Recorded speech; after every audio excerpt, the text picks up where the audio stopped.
Hi, my name's Themis and this is Callum, and today we're going to show you how to use the low-carb potato to prepare a potato rosti with smoked salmon and creme fraiche. Now, most potato rosti recipes start with getting potatoes raw, grating them, and then making a rosti from there. But the best way to get a fluffy but crunchy rosti is get your whole potatoes into some simmering water for about 20 minutes or until they're tender.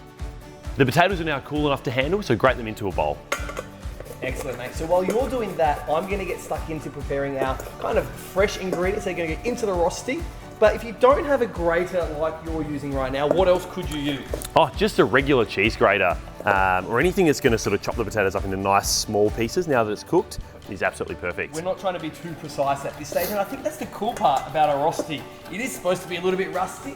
And, yeah. You know, have a few little odds and ends and a few different shapes and things in there. A few little kind of haphazard bits in there is what gives you those little crispy, crunchy bits on the outside of your rosti, so that's absolutely perfect. Great, so I'm chopping up some of our spring onion here, and I'm also gonna add into this our dill as well. And this is really gonna, I suppose, elevate that rosti to another level and add a fair bit of flavor.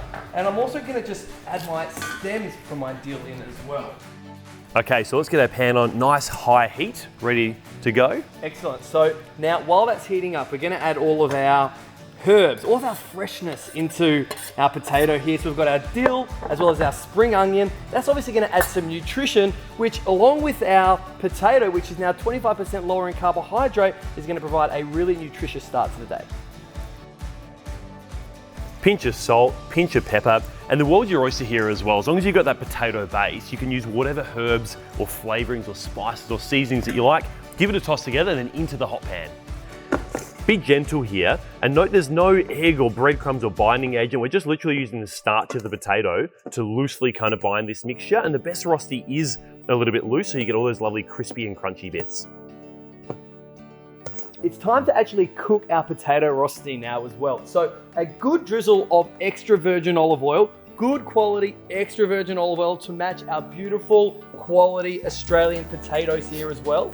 Yeah, and we've pre-formed all of our rostis here so we can get them all into the pan at the same time. You want it kind of medium-high here, enough to get a good sizzle as it goes in to make sure they're not going to stick.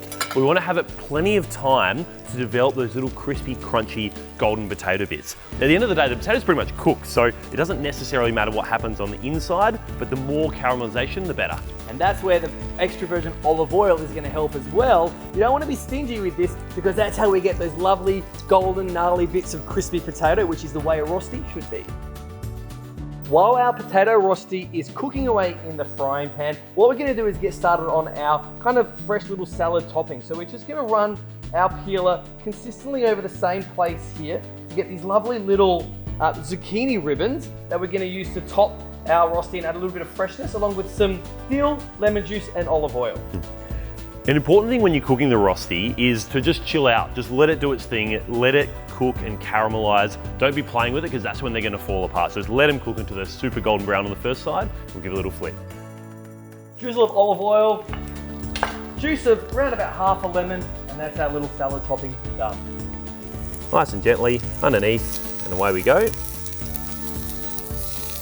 Beautiful, look at that. Golden and crispy. And I think the key here is as well, you're using your hand, your left hand, to just kind of assist by touching the top side of the rosti there as well, which is completely fine. The bottom's hot, the top's not. So give it a little bit of support when you turn it. Yeah, you gotta be gentle with these guys.